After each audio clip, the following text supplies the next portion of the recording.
The world has changed, leading many to question the future of the economy and their personal finances. Burton understands the changing dynamics of the market and the economic realities facing our communities. No one can predict the future, but having an advisor that maximizes your tax advantages and helps achieve your financial goals can lead to greater stability. Let Burton's accountants and advisors help protect you, your family, and your business. Burton LLP. We listen, we solve, we do.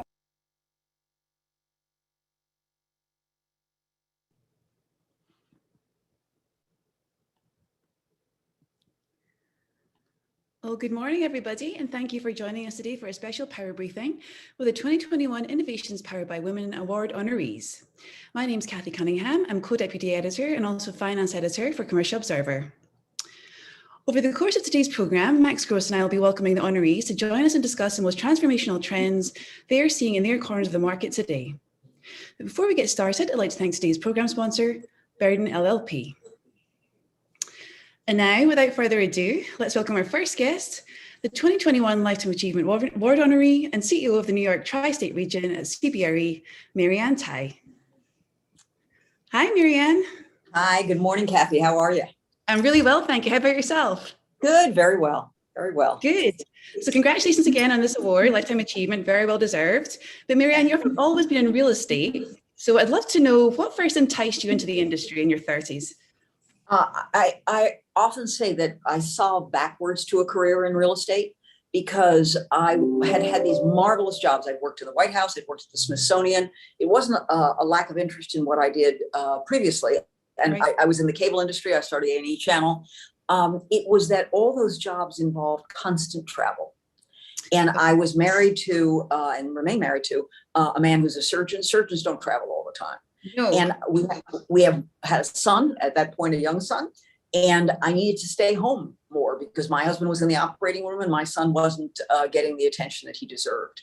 So I said, what career could I do that would it allow me to leapfrog over a bureaucratic hierarchy and would allow me to have sort of open runway. And by the way, I'm a true lover of New York.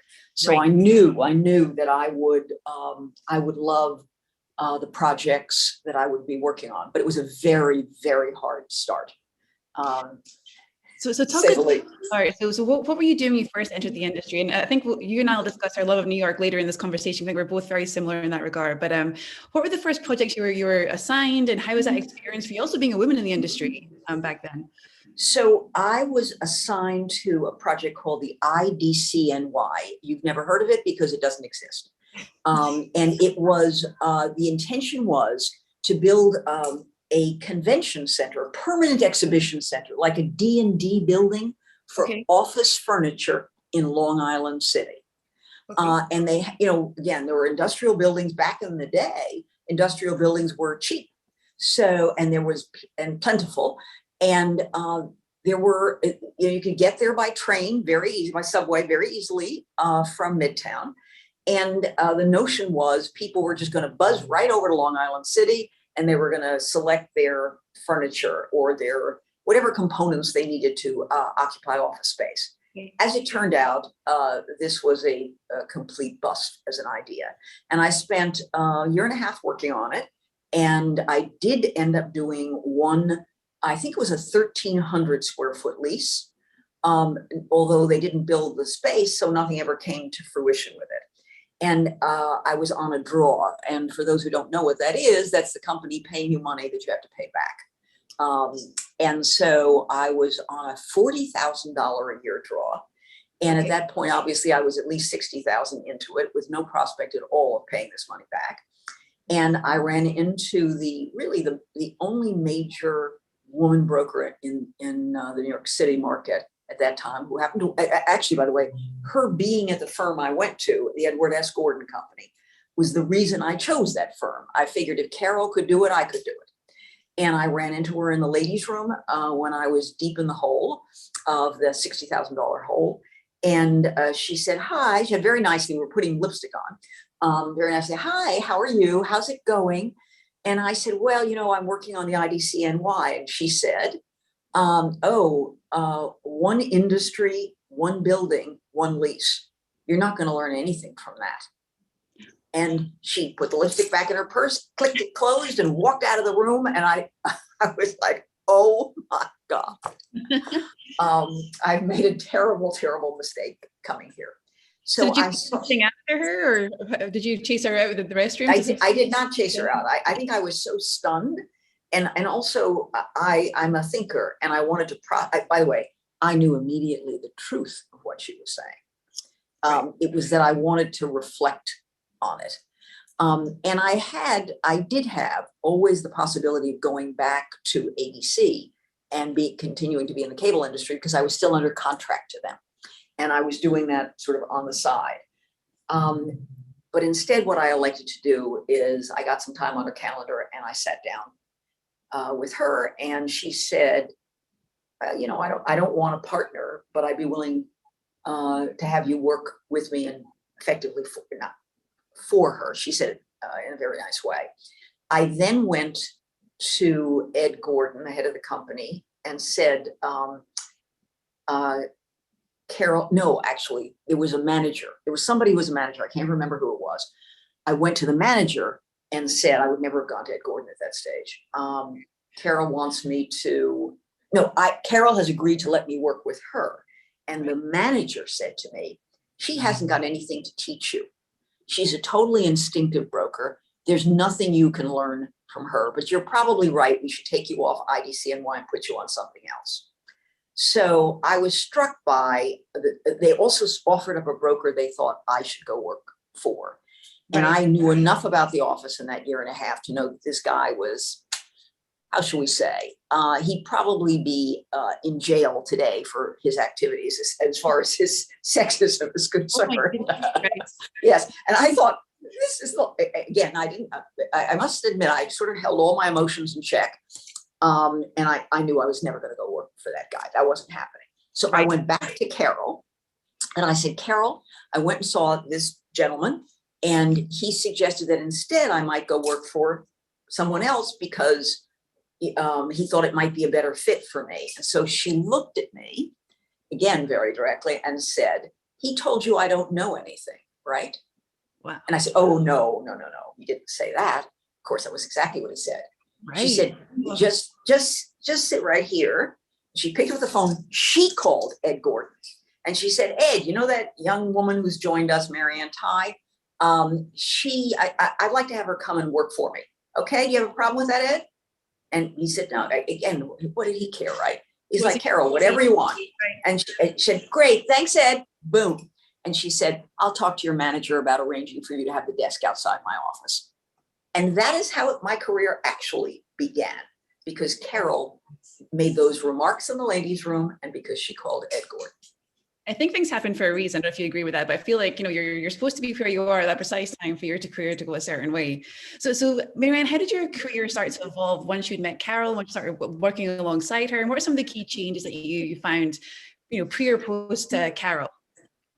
So I would begin with the fact that Carol was in fact an idea person. Actually, in a crazy way, she was the perfect fit for me, because when they said she didn't know anything, what they meant by that is she wasn't a person who committed things to paper. She was not going to be right. I mean, I don't mean she didn't write or dictate letters, but she wasn't going to make a proposal in writing. She wasn't going to do the financial analysis. But what she had was the ability to have ideas about real estate, the fit between this company and that building. And the other thing she had was a fearlessness about approaching people.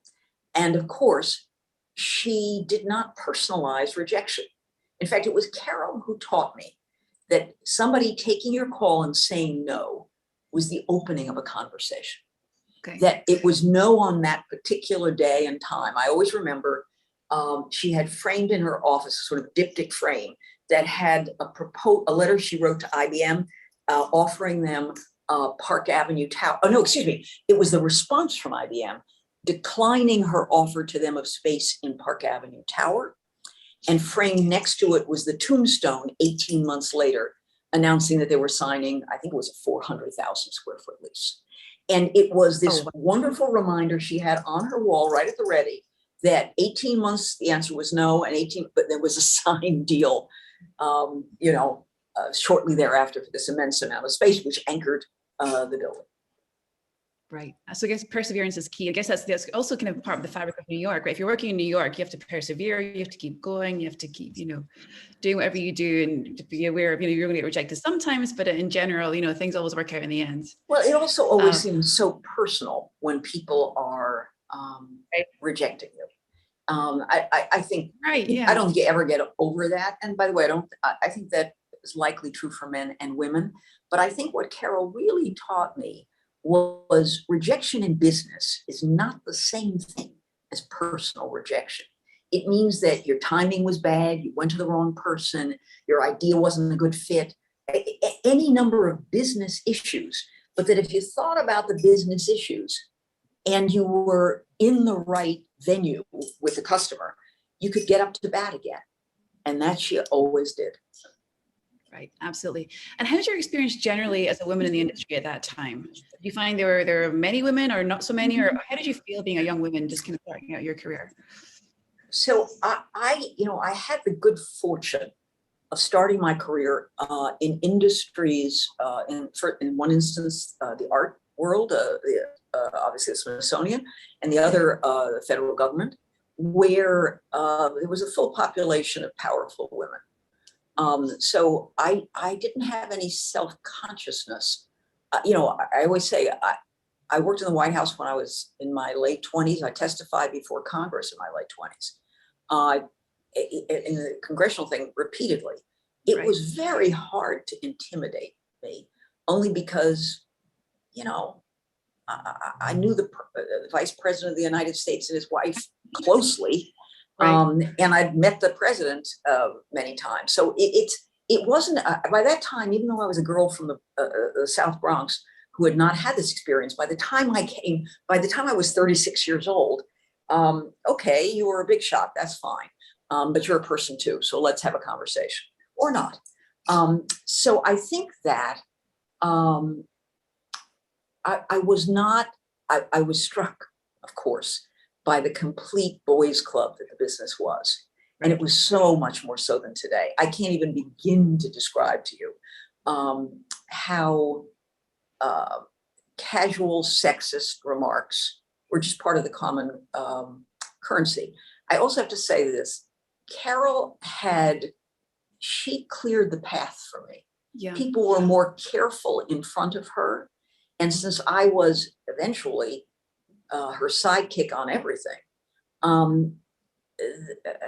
they just, it didn't hit me the way I think it has hit so many others in our industry, and continues to in some firms. I might add, not CBRE. Right. Not at all. Yeah, no, I've been covering the industry for 16 years now, but I agree. Even the last 16 years, I've seen big changes in the industry, but definitely still out there for sure. So now, in terms of obviously Carol was a great mentor to you. So how key do you think mentorship is today in terms of the real estate industry and women advancing in real estate? I think it's when I think I may have mentioned to you when we spoke before, Kathy. When I first got into the business, I was a very good student in school. Yeah. And I kept asking people, what book should I read? What book should I read? And either people laughed or looked puzzled when I asked this question.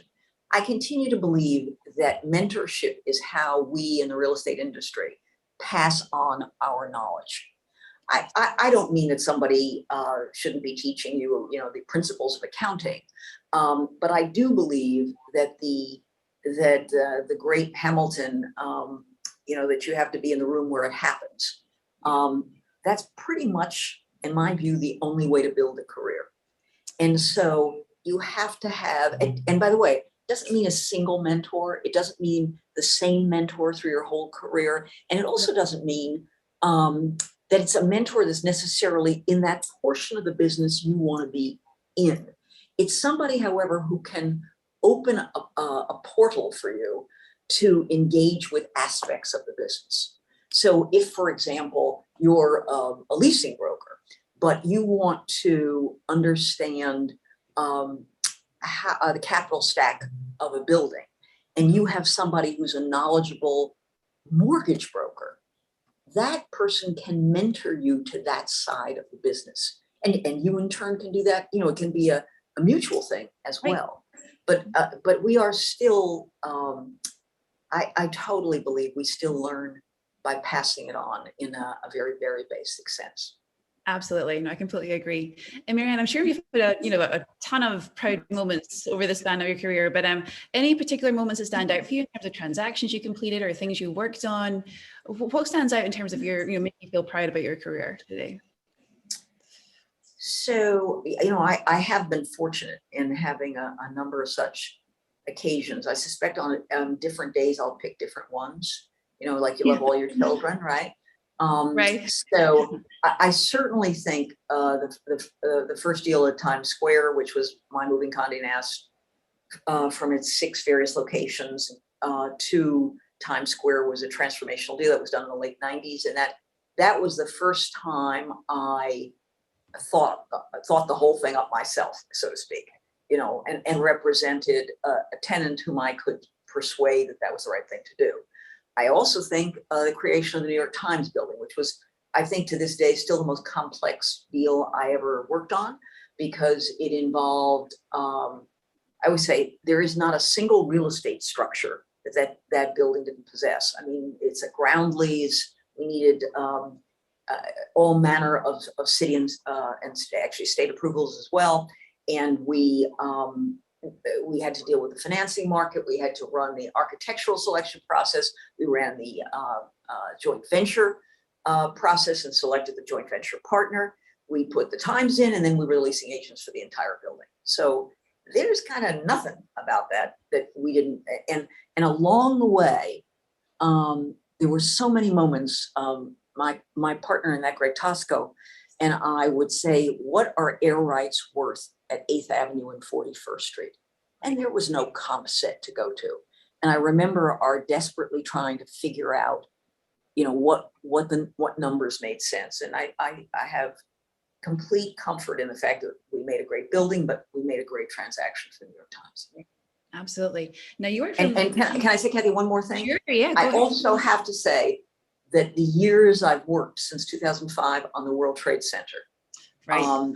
Also whether it with the Conti deal down there, or whether it was anchoring Tower 3 with a Group M deal, and then of course, most importantly, being Larry's leasing agent for the last 16 years.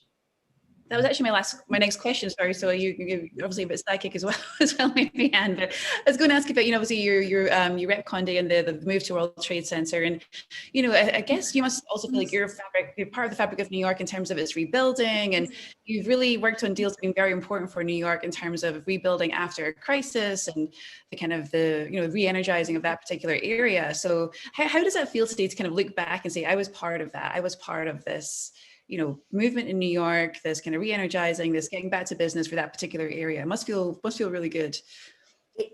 I had this happy moment one day while I went to the Whitney, the new Whitney down, on Gansevoort, and I went outside and was standing on the corner looking toward New Jersey, and then I realized I was looking at 2 buildings that existed because I anchored them, a story unto itself, and I then began to sort of turn around and look, and my eye caught 4 Times Square top, the New York Times building, the towers of the World Trade Center, and I thought, wow, you can never say in anything in real estate, I did that, right. But I certainly could look at those and say, we did that, right.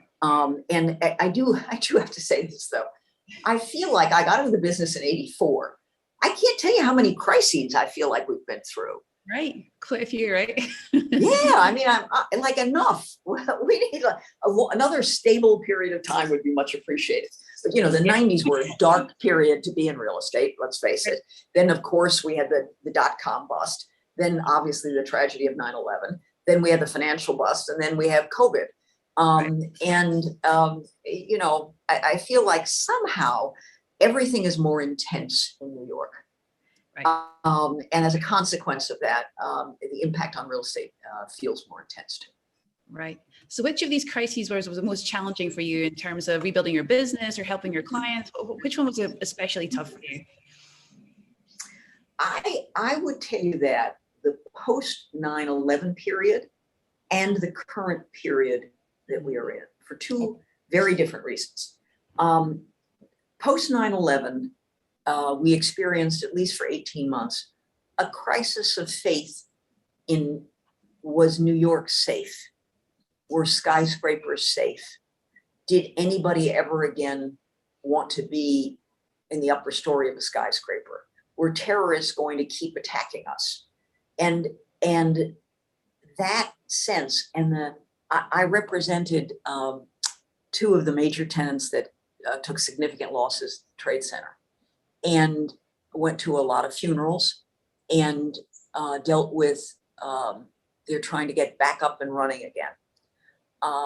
So I can tell you that the emotional toll of that period, it was bleak, and it was bleak in a personal as well as a professional sense.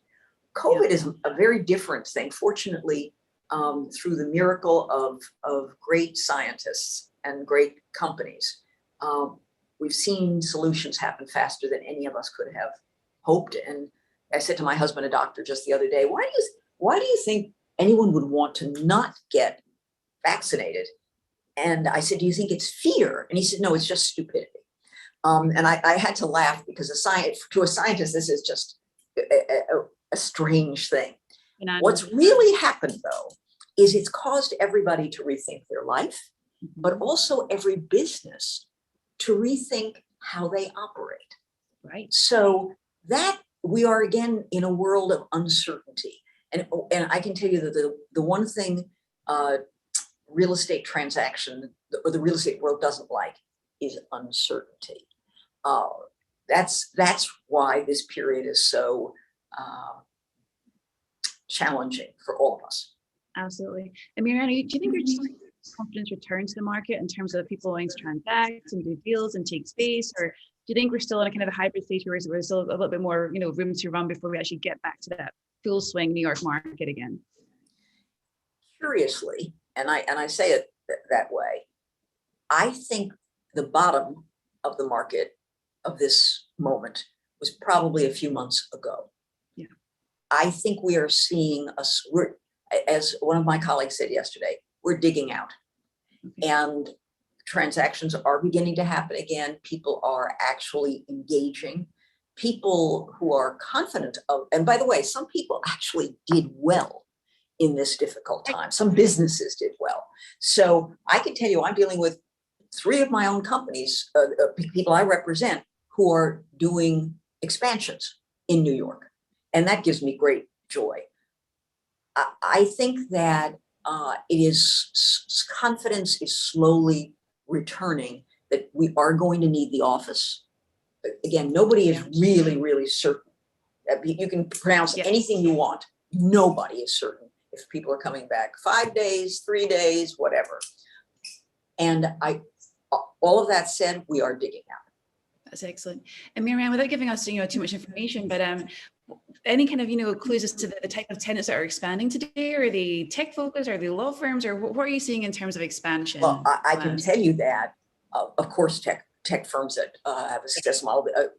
COVID has been an accelerator for so many tech businesses.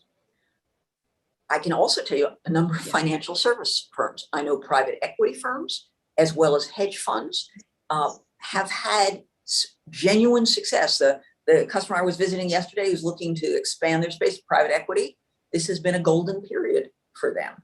So that's gone exceptionally well. And I think that media companies, what are we all doing? We're all binging, we're all watching. And if you're in the business of creating product, those companies are flourishing now. Right. Yep, absolutely. Any clues as to your favorite shows that you watch on Netflix or Prime or anything like that? How do you relax after a hard day? I have to say, I got a big laugh. I read an interview with the people who created Ted Lasso, including Jason Sudeikis, in the Times the other day. And, we all say that Ted Lasso was just what we all needed. at that moment and sort of in the waning days of, I hope it's the waning days of COVID.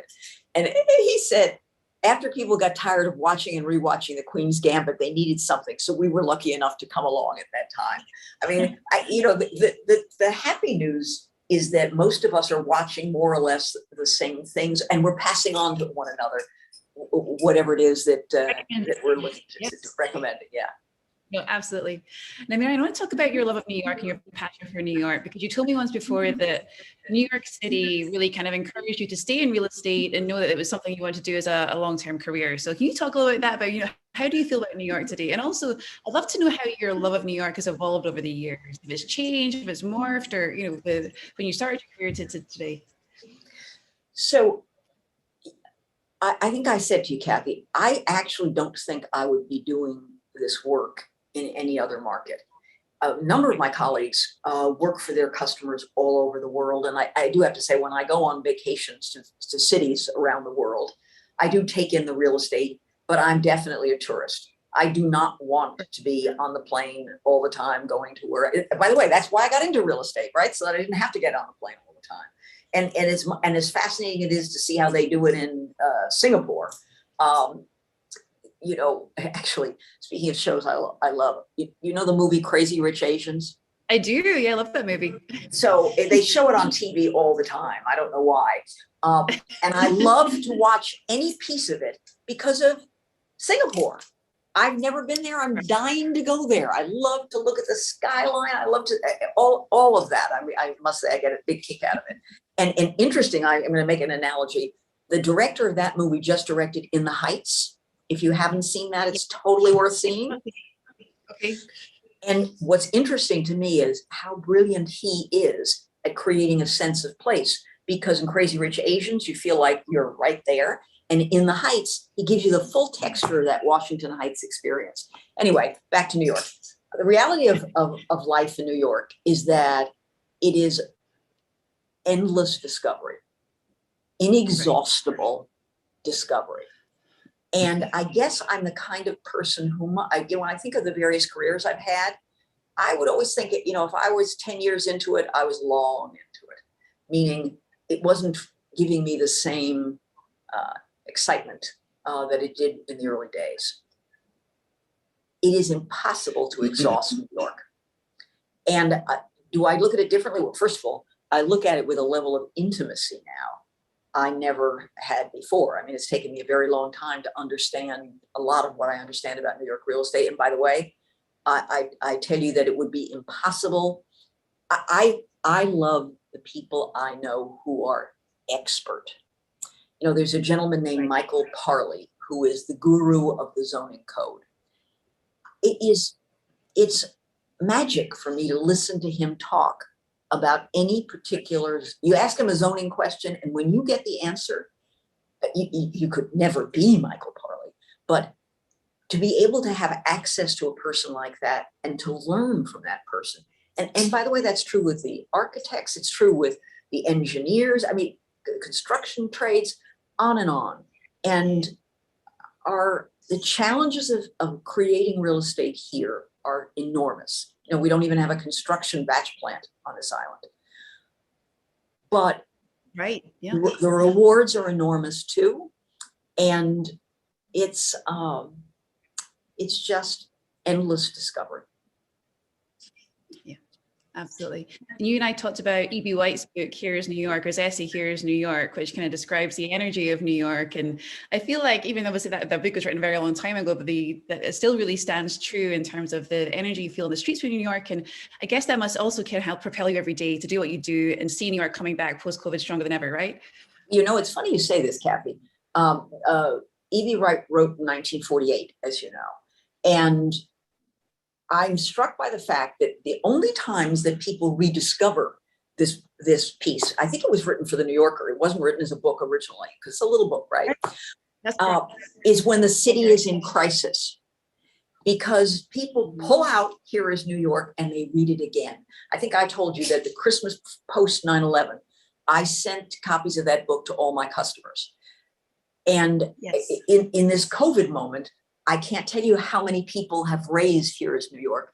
And it's because he really does capture, despite the fact that he's describing in considerable detail the New York of 1948, and God knows it's totally different today.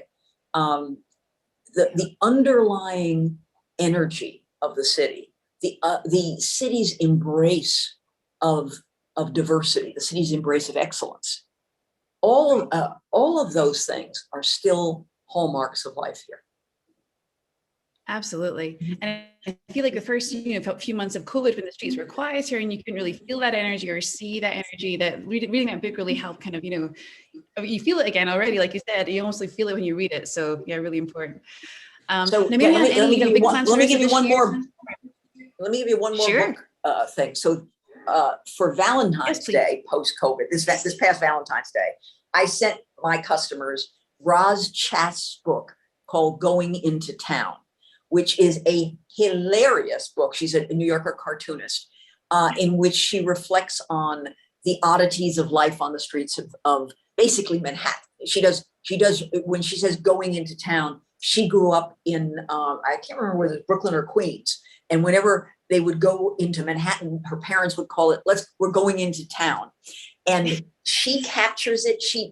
As I said, as you're recovering from COVID and no one's on the street, you read Roz Chast's book and you completely understand what it was like. It all comes back to you.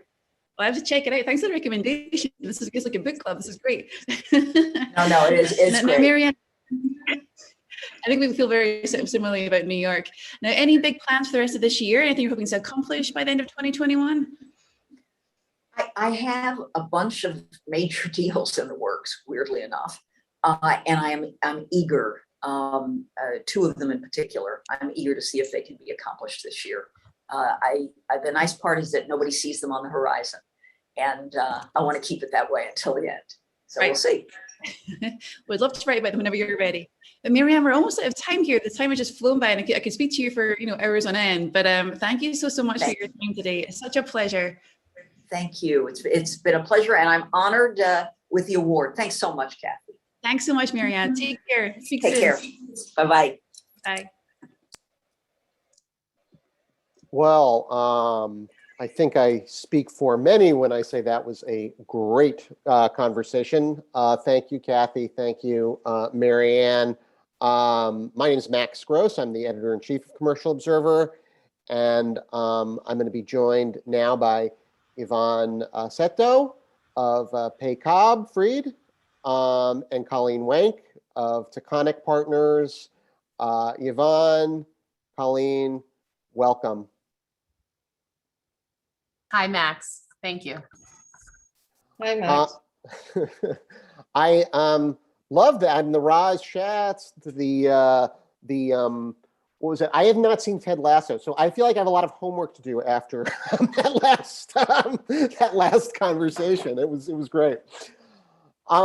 So Yvonne and Colleen, I just wanted to start by asking a little bit just about the last 18 months. I mean, it was just the most, crazy time. And I just wanted to, give you guys both, an opportunity to just tell your story before we get on to some more questions, before we get on to some specifics. But Yvonne, can you start us off by just telling me a little bit about what you personally, but what also Paycobb went through over the last 18 months? Well, the last 18 months, we've really seen a slowdown in our commercial projects. And unfortunately, it's not just the United States, it's a global slowdown. And unlike other recessions in the past, it's affecting our work in India, in China, and Australia. So it was a real problem. So we decided to strategically focus on other markets. And surprisingly, it was an initiative to really inwardly focus on sort of New York City initiatives. So one of the things that we looked at was strengthening some teams that are in-house, like repositioning team.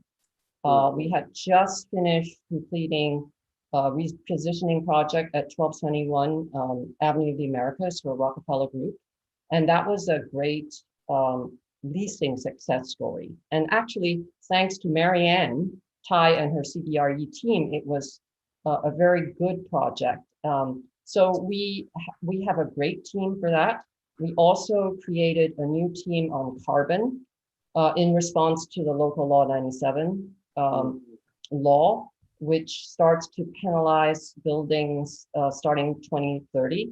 So now we have the ability to offer building owners facade study, an analysis which would include creating options, facade options, improving energy, reducing carbon emissions, greenhouse gas, so to avoid fines. How to avoid fines, how to do it in a way with pricing information so that building owners can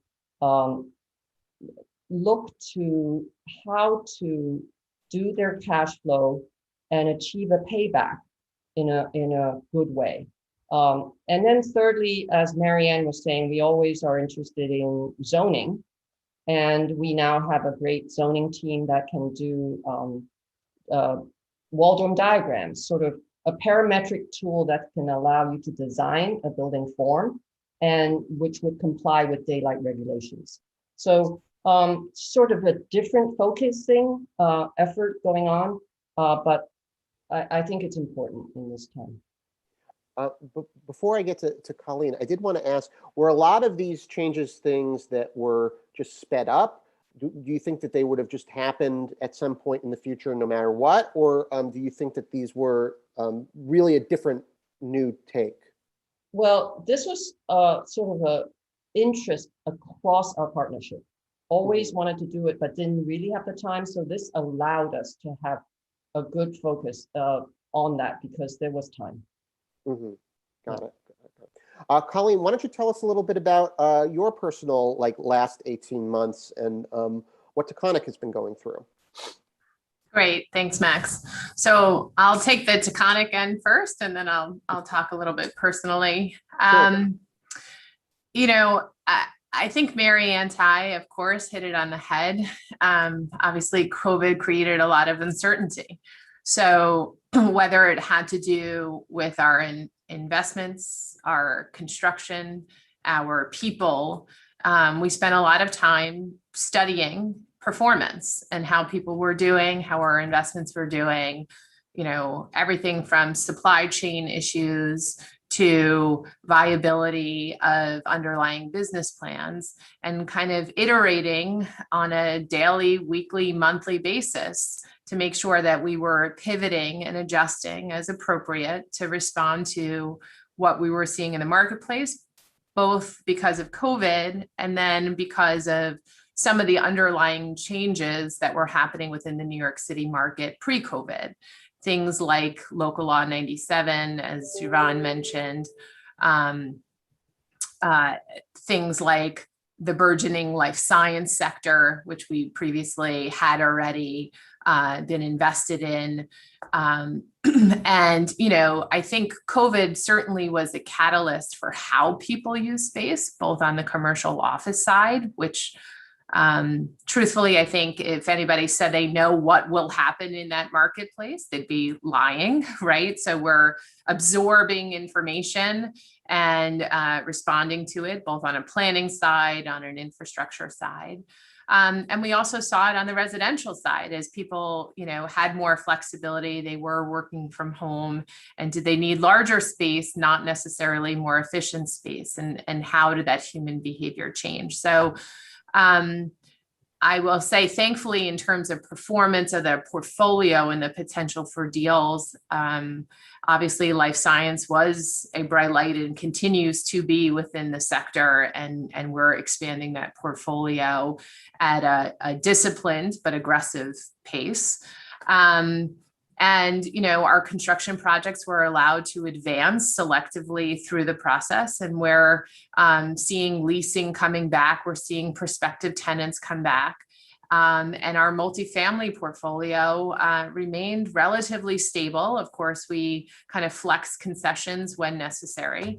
But, you know, kind of looking through the rear view over the last 18 months, I think we performed quite well. And in terms of our people, I think it remains to be determined what will happen in terms of what the work week looks like and what office space will look like. But proud to say we have been back in office for the better part of the last year. And some of the collaborative and mentoring that we spoke about earlier, is happening on a daily basis. Personally, COVID was, quite a challenging time. So, I think it certainly allowed for the integration of a human element into what was what previously had been kind of bifurcated parts of our lives. Well, it's interesting. You used the word flexibility earlier, and I am curious what both of your takes are on just the fact that now we have so much of this. There was such a disparity in the number of men in certain parts of real estate versus women in certain parts of real estate. Do you think that just the fact that now that there has been so much upheaval and so much change that offers a chance for a greater opportunity for women to come into the business? Colleen, do you have the? Yeah. So, I think when we define the business, it's such a broad, there's so many different things that touch real estate, right? So sure. I everything, apologize. So I will say, if anybody who happens to be female and is interested in being on the ownership, development, and investment side, that likely originates from within and their curiosity and kind of their alignment of purpose. I'm hoping that flexibility certainly helps to begin to balance out the demands. But the reality is number one, this is a relationship business. Number two, it's a 24/7 business. So I think as I personally reflect back, everybody says they want work-life balance, but the reality is that might not be the same definition as it is on one day that it is on another day. So I think having flexibility on the margins helps to get you a little bit closer where you can start making some choices about today's schedule. I'm going to be on Zoom calls and I can work from home and therefore forego my commute because I wasn't collaborating in an office anyway. But I do think you start to lose some of that chemistry that exists in kind of an environment where people are together. But I'm cautiously optimistic it will allow more women to be curious about the industry. But not discounting, it's tough, and some of the things just require you being there in order to be in the mix, be in the dialogue, and be in the conversation. What about on in construction, Yvonne? Do you think that there is that the hybrid, not just the hybrid model, but just the fact that there's been so many advancements in technology and all these other things, that this will be like a greater opportunity for women? Well, I can speak to the design profession, not so much as the construction. Of course, yeah. In our profession, the pandemic has proven that you can work successfully from home. The work from home model, employees like it. They really want to see if we could offer a hybrid scenario come September. And I'm the mother of a new college grad. Unfortunately, that's a COVID class of 21. So that's another topic. But in talking to the women architects in our firm, they, particularly the ones with young children, they really suffered and really had a challenging year trying to balance schooling added to a work schedule. Right? So they're really wanting and really forcibly, saying, we want to have flexibility of a hybrid schedule. So we're listening because we know and we want to retain talent. That's really key. to out of this.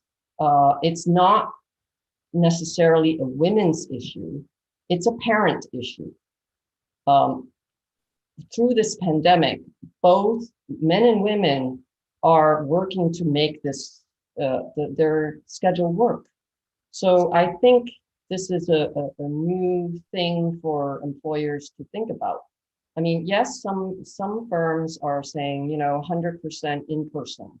So we're still trying to work it out because there are people in our firm we want to retain. So. Right, for sure.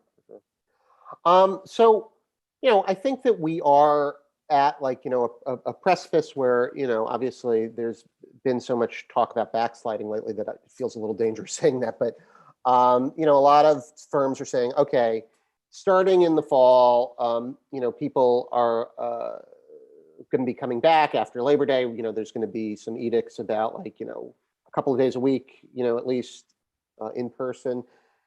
Just from both of your perspectives, what do you think is going to be different in the new workplace? What do you think will be the new normal? Colleen, do you want to start? Yeah, so I think it's a great kind of question, and have thought about it. I think when we say we want people to return to the office as employers, right? And I agree. I think it is in many ways a competition for talent, both talent attraction and talent retention.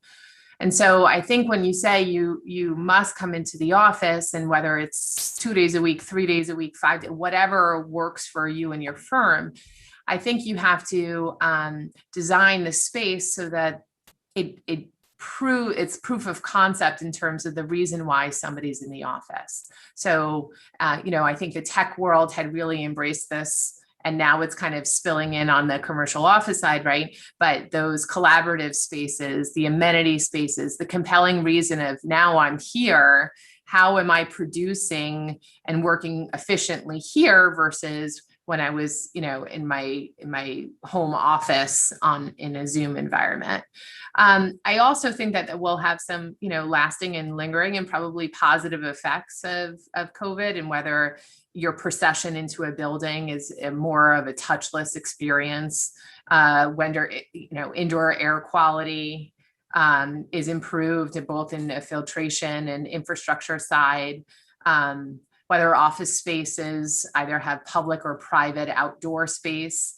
So I think, especially on new product or existing product that's being repositioned, those things will certainly leave a mark on it. And again, to me, it comes back to human nature and why we're coming into the office. And really, it's for that collaboration and that mentorship and that chemistry.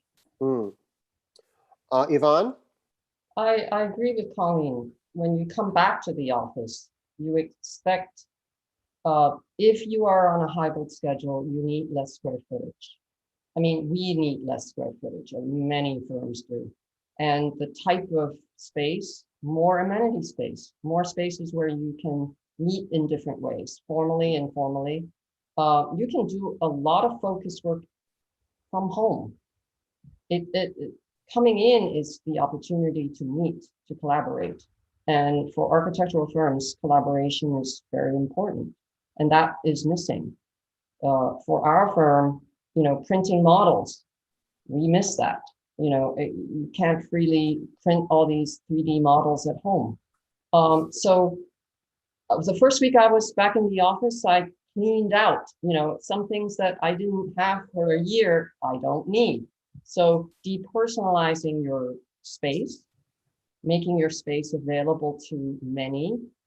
It's a different way of thinking about, you can share a workbench, but you need more amenity spaces.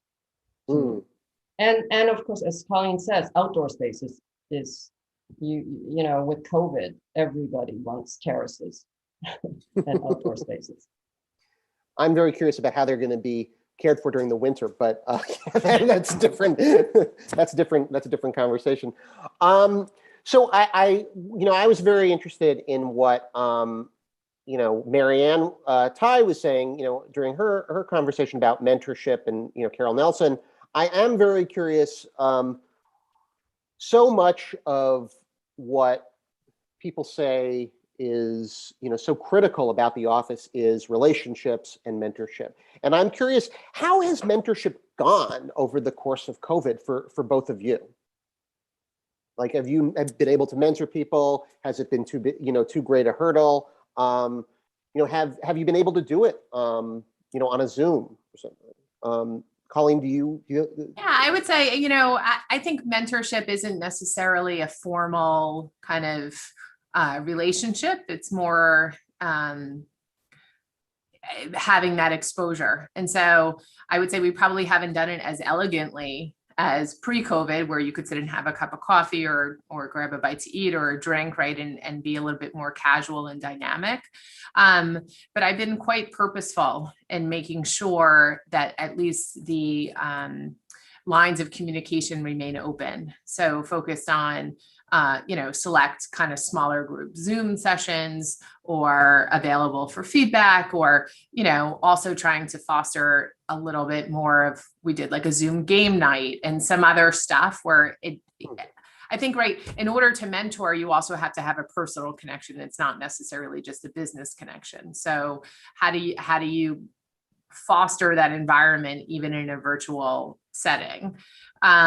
So we've continued to do that. I participate like in the ULI mentorship program as well. And, I think the reality is it wasn't as beneficial for both parties, right? Because the mentor also receives, a benefit from a younger perspective and that sort of thing.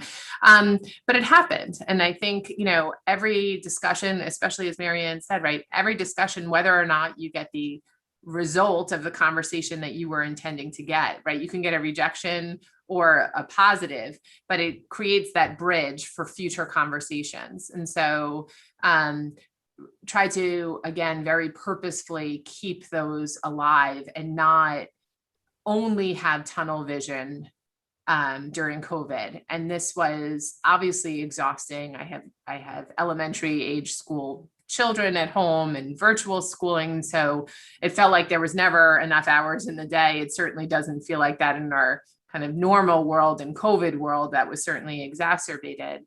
But I think it's incredibly important to continue to foster. Mm-hmm. Yvonne?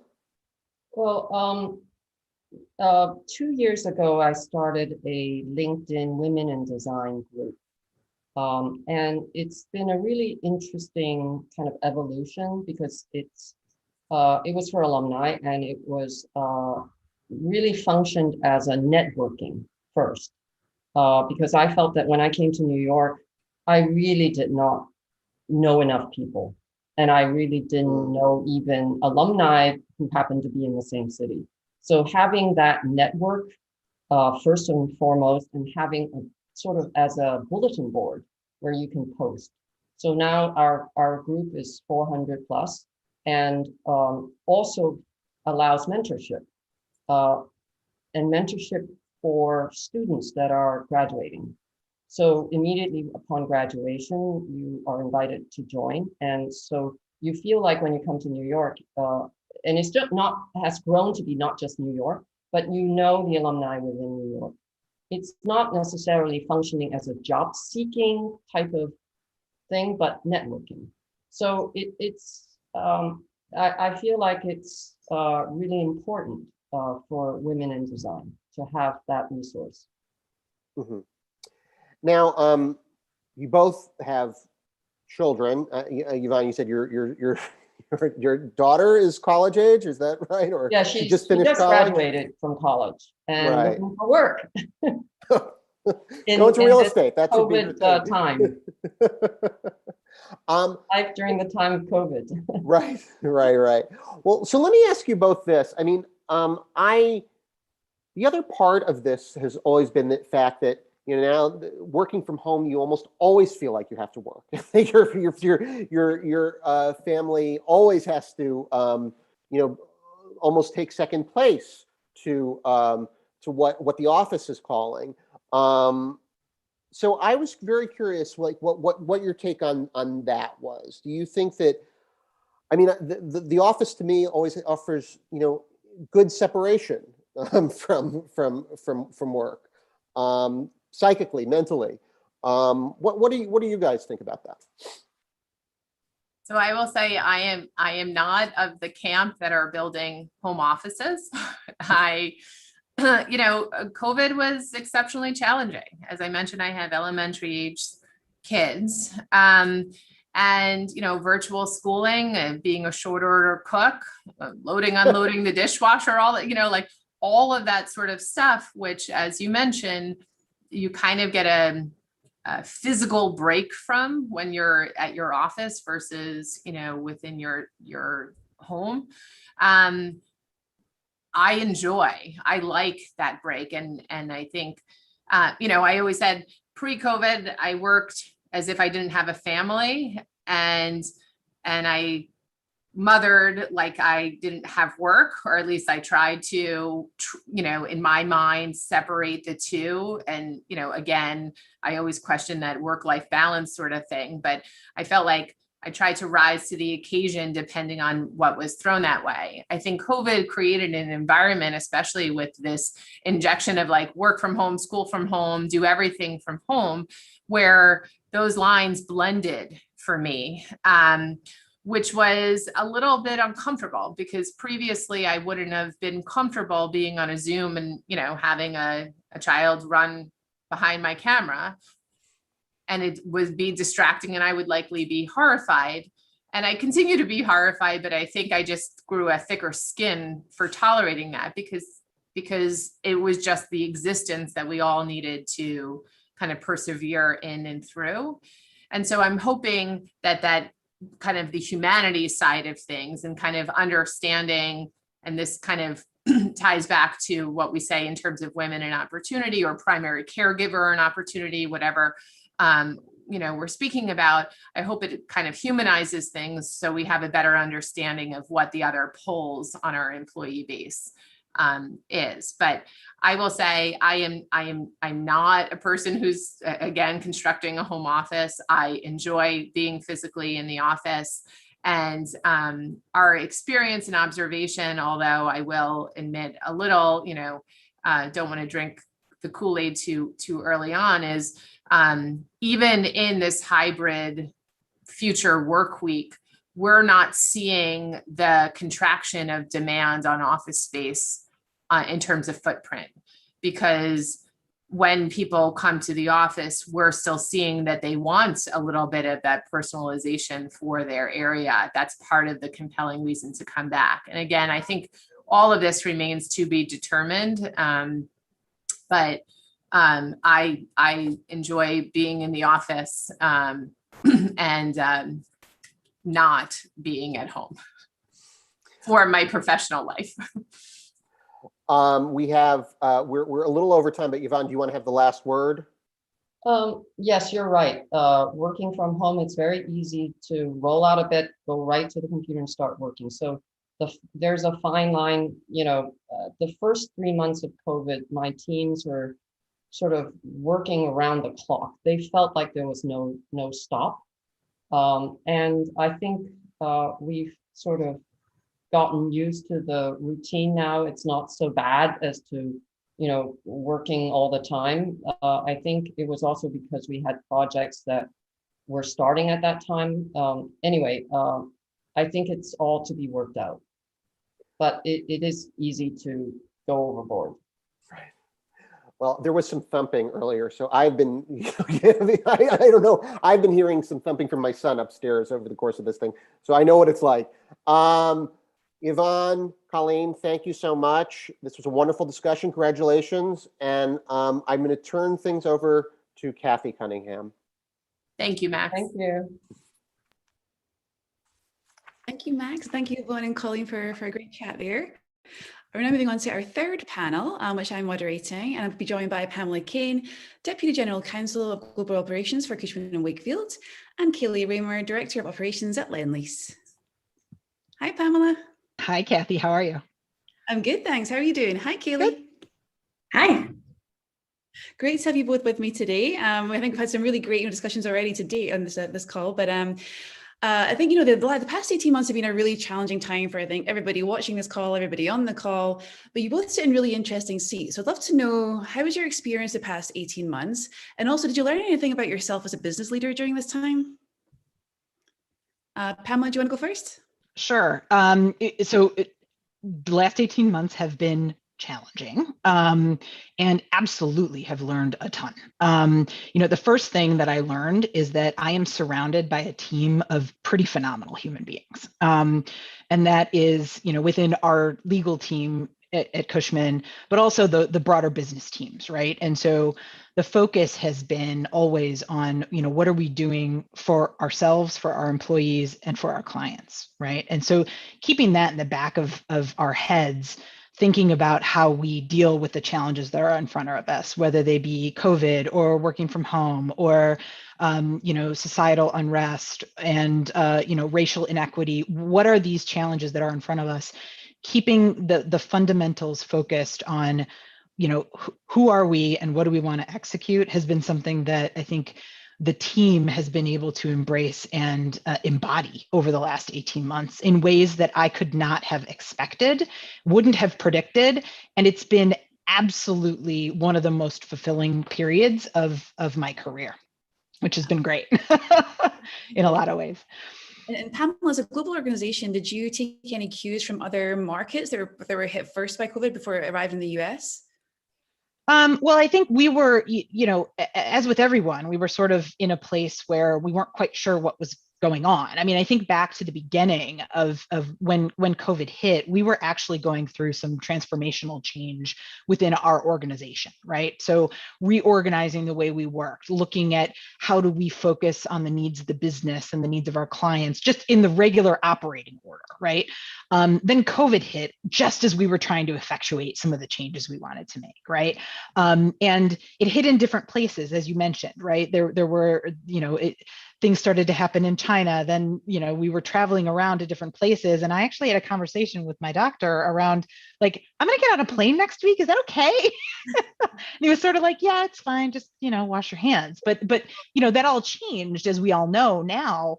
And it's sort of fascinating to take those cues from different areas and really incorporate them to a global approach, and make sure that everyone still feels connected to the organization and everyone still feels connected to each other, which is a very difficult thing to do, as you all know, over Zoom.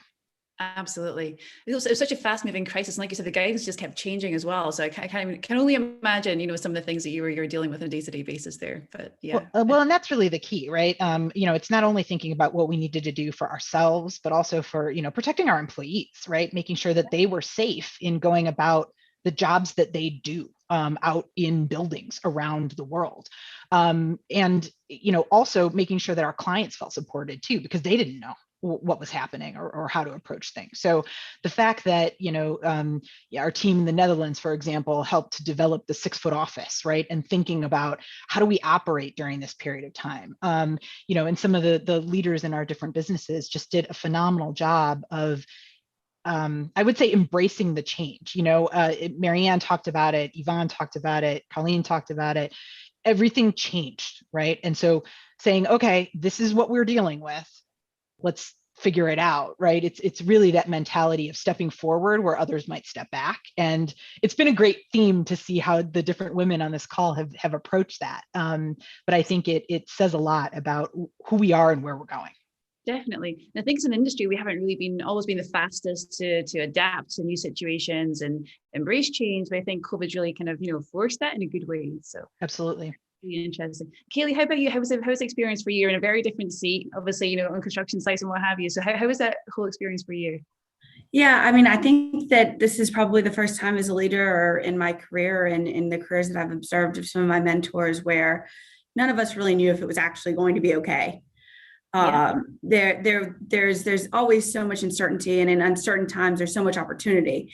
And this one actually ended up, though it started out seeing that there might not be any opportunity, and it started to feel very hopeless in the beginning as news kept coming in and people were dealing with so many different situations around the world. It started out pretty grim, but what we saw is just the willpower of people to band together and to come together and to solve all these problems.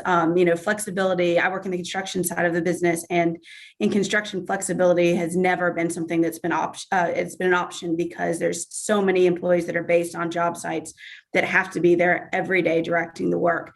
And somehow we figured out how to offer flexibility in the first month. And it was just something that has been challenging to our industry for 10 years. And it was really amazing to see. So I think in spite of it all, just like Pamela was saying, leaning into the challenges and moving forward through them rather than kind of dwelling on the uncertainty or dwelling on the negative. It was how are we going to change the world for good? I didn't go into this thinking things are going to go back to normal in 3 months. We went into it thinking this is going to accelerate everything. This is going to accelerate technology. This is going to accelerate all the big projects we've been working on to try to stay ahead of the curve. They're happening now. They're not happening in 10 years like we had previously thought. And I think one of the hardest challenges that I had was I'm in the Los Angeles unit and business unit, and they didn't shut down construction.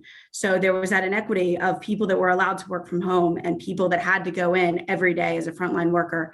And that was one of the hardest challenges that we in construction really had to manage, because just there wasn't a lot that you could do to make the employees that had to go into work feel like they were the same as those behind the computer. And so we initiated a lot of rotation programs. We all tried to pitch in, and you really got to see teams banding together in the tough times, which was just an amazing consequence of the tough times. And a lot of people really stepped up and helped each other out, and volunteered and went in and kind of band together. And that was just something really amazing to see. So there was a lot of positive that's come out of this last 18 months. Absolutely. And Carrie, you mentioned the flexibility aspect that you kind of worked in the first month or two of COVID. So can you talk us through that? How did you come up with a plan for that flexibility, and what difference did it make? It made a huge difference, because the hardest challenge most people had was just being primary caretakers and not being able to drop their kids off at school every day and go to work and pick them up, right? So it was the fact that their kids were going to be out of school. So we had a lot of people that were required to go to the job sites every day, but had children, so they could not physically go to work anymore because they didn't have the options of daycare and schooling and anything else that they would have had pre-COVID. So the first thing that we initiated was a rotation program, and it was to let everybody say, okay, between me and my partner, these are the days that I can make it into the office. These are the days that I can't. And then for some of those people that were first allocated as work from home only, because their job actually allowed them to work from home, we asked them to go to site on those days to cover for their employees. And it ended up everybody probably worked more than they would have otherwise, because they were doing a little bit at home and a little on the job sites. But it ended up kind of being a great model for how we could actually work flexibility into the future of our construction sites through more shift working. That's fantastic. Something I hadn't heard before. I think that's really, really fascinating. And Pamela, one thing you mentioned was racial inequity. And, I think at the start of, following George Floyd's murder, a lot of, real estate companies came out and they made very bold statements around DEI. But my question for you is, how much of this do you think is lip service? And what are you seeing in terms of Cushman & Wakefield? What are you doing in terms of, first of all, kind of policing your vendors that you're working with, and really keeping your foot on the gas pedal in terms of making, changes in the DEI front? Yeah. So as somebody who's done work in this space for a long time, it always feels like you're having the same conversations, right? And for folks that are invested in diversity and inclusion, it also feels like we're talking to an echo chamber about people who recognize its importance, but it does things don't change nearly as fast as you like them to. So, it is, and being an attorney, right? I've got a little bit of, the legal field is also challenged in similar ways, as is real estate. And I'm also, I have a background in finance. So I've got sort of a perfect triangle of challenges from a diversity and inclusion perspective. But I would say there are a couple of things, right? Cushman & Wakefield has appointed a phenomenal chief diversity officer in Nadine Augusta, who is pushing change, from day one, right? She's come in and has touched every part of the organization, and in really thoughtful ways. And I think is very much focused on not just talking about change, but actually implementing real change that can be felt. So that comes in a number of different ways. I mean, the way I think about it from a legal perspective is, how do we build relationships in new ways, right? So that's community engagement and opportunities. That is, partnering with law firms and diverse law students, right, to give them opportunities, projects, things to work on in a corporate setting to say, listen, corporate legal work is super interesting and kind of fun, and the real estate industry is really interesting. So, there's no shortage of issues, problems, and challenges that you can solve within that space, and introducing folks to that is a great opportunity. And then there's the way that, as you mentioned, right, the way that we spend our money, right? So we think about how are we engaging our law firms. We always want to be represented in the best possible capacity, of course, but are we having direct conversations with our law firms at the beginning to say, I expect a diverse slate of folks that are going to be handling my work, and I'm going to look at the bills and I'm going to see who's actually working on my matters. And that's true for legal. It's also true for all of the other services that, Cushman procures on behalf of our clients, right? So, the HVAC vendors, the elevator, vendors, the everything from soup to nuts that we do, we are focusing in on expanding the diversity of the owners of those companies, of how do we engage with the community and make sure that there are succession opportunities for folks that are coming up. The other area that I've worked on for a number of years is with a group based here in Chicago called the Chicago Committee on Minorities in Large Law Firms. And it is laser focused on, extending racial diversity within the law firm ranks and how to move that along. So one of the programs that we've participated in as Cushman and Wakefield is designed to do just that. So we're looking at diverse attorneys who are on the cusp of making partner.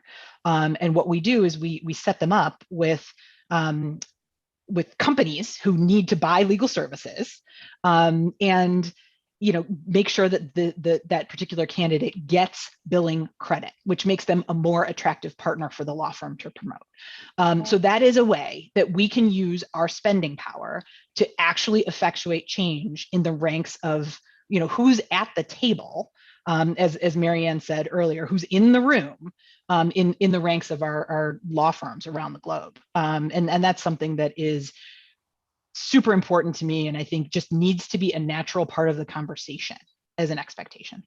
Absolutely. And I guess you're constantly kind of, checking and like you said, just, basically vetting these vendors and checking they're sticking to their word in terms of what they're doing in terms of diversity, which is a lot more work, but such a worthwhile cause, right? In terms of just enforcing that.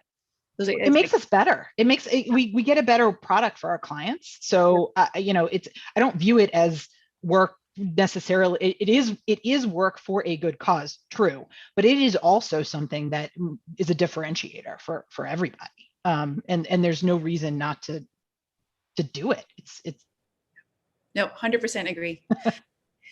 And Keely, obviously you work in a part of the industry that's been very, historically always been very male dominated. So what are you seeing in the diversity side of your business?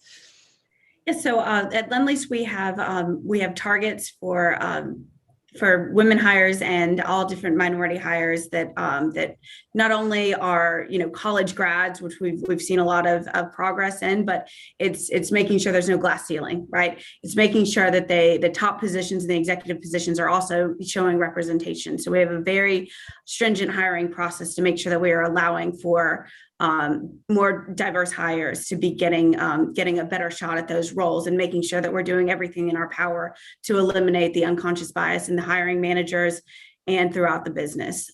We've in the construction industry, it's about 2% female overall. So for women in construction, that's probably the biggest minority that there is. and typically, we haven't seen a lot of females entering schools for construction or for engineering or going into the trades.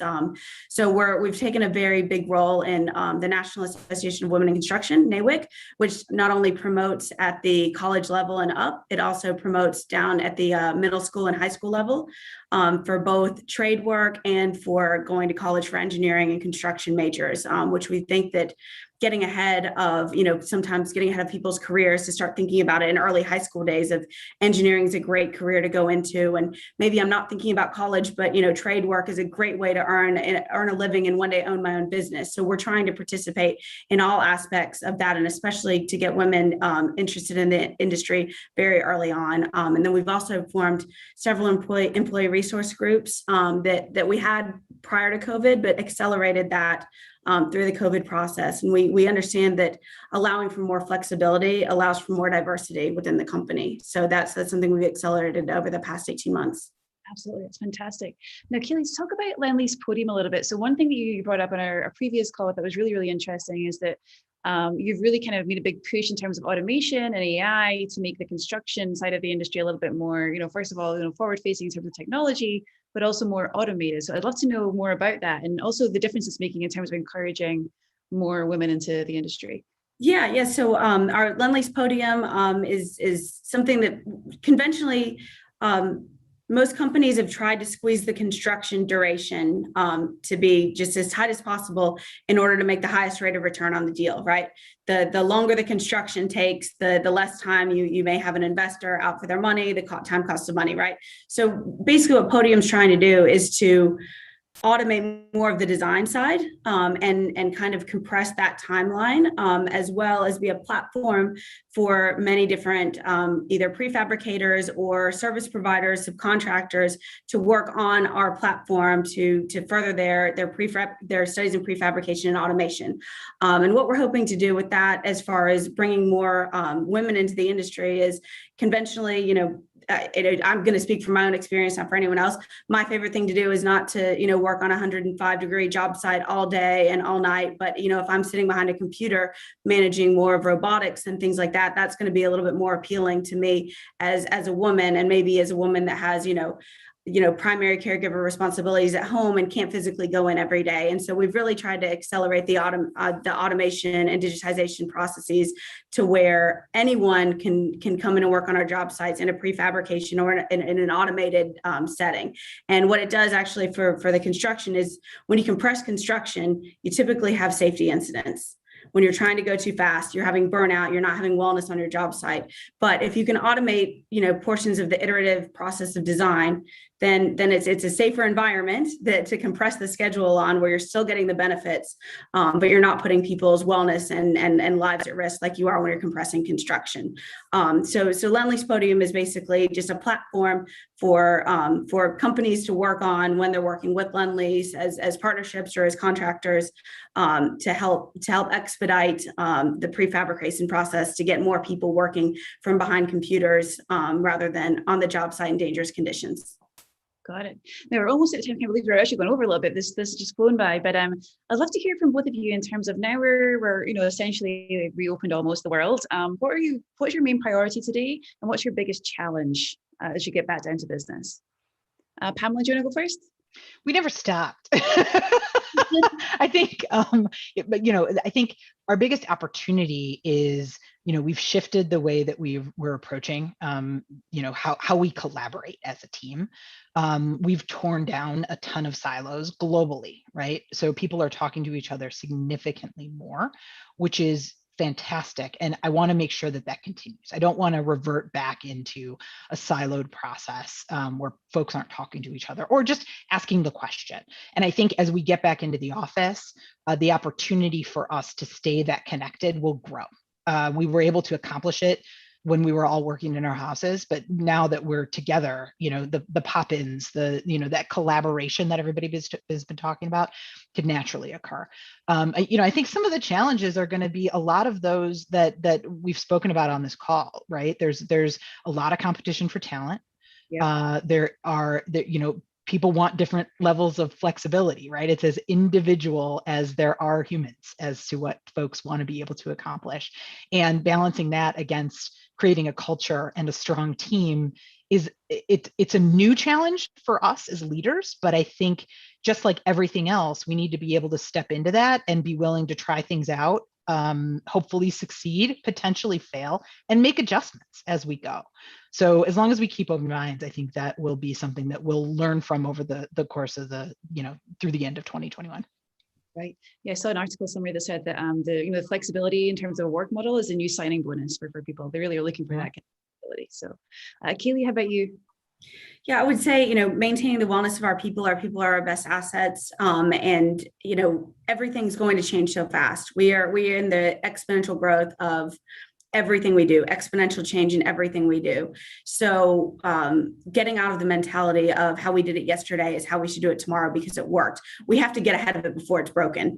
So really trying to stay ahead and solve the problems before they occur and getting into a very proactive mindset because of how quickly the world is changing and it's not going to slow down. And so just trying to stay ahead of that and consistently look and be forward thinking and more of a visionary type and getting that into the minds of engineers who are focused on problem solving in the day-to-day and changing that entire culture, right? That's probably the biggest challenge that we face for the future.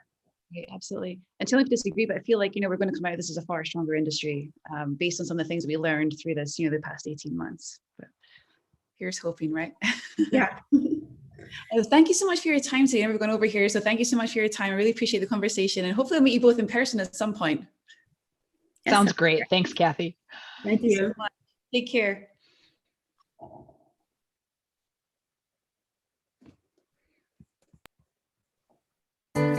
Dad, Mom had such a great vision for the company. I don't know that I can keep it going. Amy, your mother worked with Burden to develop a plan. Don't worry. Life and business can be hard, but finding the right advisor to help you, your family, and your business get where you want them to go doesn't have to be.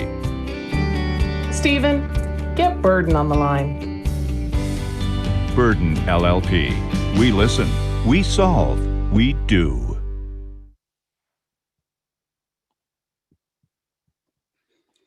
Well, thank you all so much for joining us today. I really enjoyed the chats and I hope you did too. And thank you also to our program sponsor, Burden LLP. If you haven't already, please be sure to register for our 3-day Ignite series launching a week from today on Tuesday, July 27th. The Ignite program series will welcome the change makers that are transforming the real estate industry and our urban centers by introducing new cutting-edge real estate technologies and innovations. We have an amazing lineup of real estate and prop tech speakers, including Dan Doctoroff, Jenny Wong, Michael Turner, Michael Phillips, Scott Reckler, and companies such as Amazon, Metaprop, Camber Creek, Real Estate of the Future, and many more. You won't want to miss what will surely be the real estate tech and innovation event of the summer. Thank you all so much again. Have a great day.